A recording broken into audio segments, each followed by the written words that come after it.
Japan ने 1931 में चीन के शुमाल मशरकी हिस्सा पर कब्जा कर लिया और वहां अपनी पसंद की हुकूमत कायम कर दी। इसके बाद चीन और जापान के ताल्लुकात ख़राब हो गए। 7 जुलाई 1937 को बीजिंग के पास मार्को पोलो ब्रिज का वाक़या पेश आया। इस वाक़या ने दबे हुए जज्बात को भड़का दिया और दोनों मुल्कों के दरमियान फ़ौजी टकराव शुरू हो गया, जो बिला आखिर दूसरी जंग अजीम तक जा पहुंचा। उस वक्त से चीन और जापान के दरमियान नफरत और कशीदगी पाई जाती थी। चंद साल पहले जापान और चीन के दरमियान एक मुआहदा हुआ। उसके मुताबिक जापान को चीन में एक स्टील मिल कायम करना था, मगर मुआहदा की तकमील के बाद चीनी हुकूमत ने अचानक इसको मनसूख कर दिया। चीन के नए वज़ीर आज़म डेंग ज़ापिंग ने इश्तराकी इंतहा पसंदी को ख़त्म किया और खुले दरवाजे की पॉलिसी इख्तियार की, तो जापान के लिए दोबारा मौका मिल गया। चुनाचे आजकल जापान ने चीन में ज़बरदस्त यूरश कर रखी है। आप अगर जापान से चीन जाना चाहें तो आपको हवाई जहाज़ में अपनी सीट 3 माह पेश की बुक कराना होगी। जापान से चीन जाने वाली हर जहाज़ की एक एक सीट भरी हुई होती है। चीन में तिजारत के ज़बरदस्त इम्कानात हैं। जापान चाहता है कि इन तिजारती इम्कानात को भरपूर इस्तेमाल करे। इस मकसद के लिए जापान ने यकलख्त तौर पर माजी की तलख यादों को भुला दिया। एक सियाह के अल्फाज में जापान ने तय कर लिया कि वो चीन की तरफ से पेश आने वाली हर एज़ा रसानी को यकतरफ़ा तौर पर बर्दाश्त करेगा।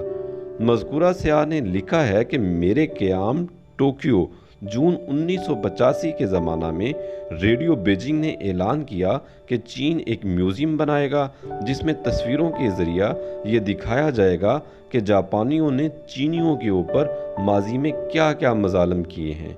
इस म्यूज़ियम का इफ्तिताह 1987 में होगा, जबकि मार्को पोलो के हादसा को 50 साल पूरे हो जाएंगे। जापानियों से इस खबर पर तबसरा करने के लिए कहा गया तो उन्होंने खामोशी इख्तियार की।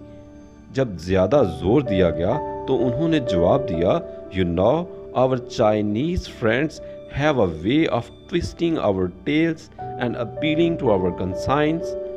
आप जानते हैं कि हमारे चीनी दोस्तों का मुहमेस लगाने का तरीका है, वो हमारे ज़मीर को मुतवज्जो कर रहे हैं। जापान के सामने एक मकसद था, यानी अपनी तिजारत को फ़रोग़ देना। उस मकसद ने जापान के अंदर किरदार पैदा किया। उसके मकसद ने उसको हिकमत, बर्दाश्त, एराज़ करना और सिर्फ बक़द्रे ज़रूरत बोलना सिखाया। उसके मकसद ने उसको बताया कि किस तरह वो माजी को भुला दे और तमाम झगड़ों और शिकायतों को यकतरफ़ा तौर पर दफन कर दे, ताकि उसके लिए मकसद तक पहुँचने की राह हमवार हो सके।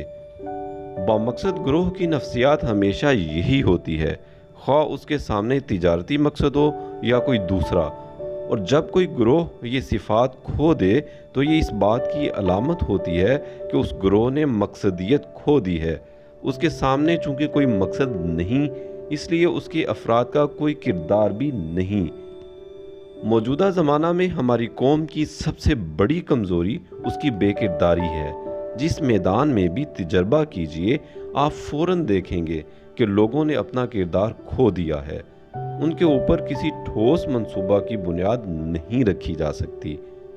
जहाँ भी उन्हें इस्तेमाल किया जाए वो दीवार की कच्ची ईंट साबित होते हैं, वो दीवार की पुख्ता ईंट होने का सबूत नहीं देते।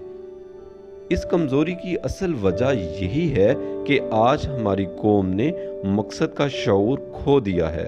वो एक बेमकसद गिरोह होकर रह गए हैं। उनके सामने ना दुनिया की तामीर का निशाना है और ना ही आखिरत की तामीर का। यही उनकी असल कमज़ोरी है। अगर लोगों में दोबारा मकसद का शऊर ज़िंदा कर दिया जाए तो दोबारा वो एक जानदार कौम नज़र आएंगे। वो दोबारा एक बाकिरदार गिरोह बन जाएंगे, जिस तरह वो इससे पहले एक बाकिरदार गिरोह बने हुए थे। कौम के अफराद के अंदर मकसद का शऊर पैदा करना उनके अंदर सब कुछ पैदा करना है। मकसद आदमी की छुपी हुई कुव्वतों को जगा देता है। وہ اس کو نیا انسان بنا دیتا ہے۔ اگر آپ کو یہ ویڈیو اچھی لگے تو اسے لائک اور اپنے دوستوں کے ساتھ شیئر ضرور کیجیے گا، اور اگر ابھی تک آپ نے ہمارا چینل مائی اسٹاف سبسکرائب نہیں کیا تو ابھی سبسکرائب کریں تاکہ مزید اچھی ویڈیوز آپ تک پہنچتی رہیں۔ شکریہ۔